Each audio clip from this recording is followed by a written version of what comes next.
So I wanted to share a little bit about our why with people, because I think, we've been very good at telling you the how and the what. We show beautiful photos of our amazing children and we share our success stories, but there is this element of, we're meeting a need that isn't always in the limelight. And so I wanted to just share a little bit about that, because at the moment it's really terrible, and we don't like to always put the negative in the forefront of the work that we do, but of course we wouldn't exist if that need wasn't there to be met. So we've had an occasion asked to take in children who have really been hurt by the communities they live in, and it is a really, really terrible thing to see. Our communities are fractured, families are broken, and the economics are not in people's favor. And so with that desperation comes a real vulnerability for families. On many levels, we're asked to help people in their most needy moment, specifically babies who can't ask for themselves. And so they are referred to us by organizations and circumstances that are looking for a solution. And so, for example, a baby is born to a mother who has been exposed to gender-based violence, or is at home in a domestic abuse situation and can't return with the baby, or she will lose the roof over her head. So her only alternatives are abortion or abandonment, and many of our females have experienced abortion experiences that have been just horrific.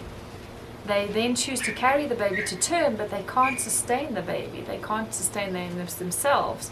And so the baby becomes, unfortunately, a victim of circumstance. And they are left, and often they're left in really terrible spaces, dangerous, risky places where the babies, they take long to be found, so they're exposed to cold, they come with exposure wounds, they come malnourished, they come with massive trauma from having been left in a scary situation.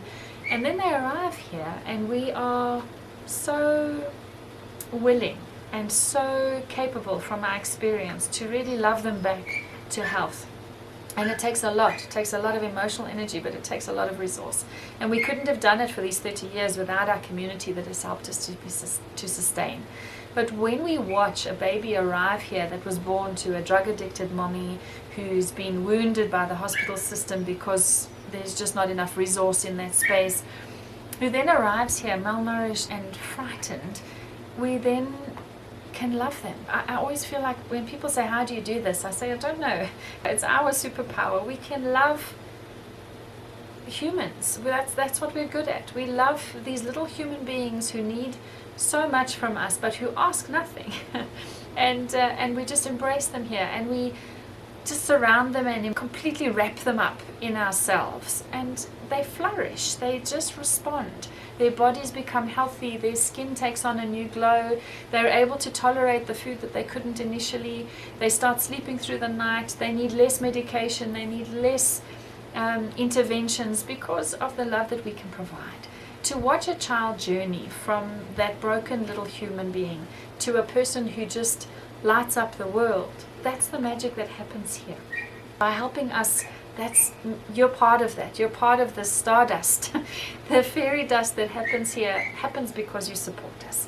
And I want you to know that it matters. Every single life that journeys through our doors into a future will have much more positive outcomes because of the interventions that were done here. So I just wanted to encourage you to know that it matters. Every packet of diapers, every formula tin, every packet of wet wipes, every biscuit makes a difference in the children's life and the outcomes that they will have later.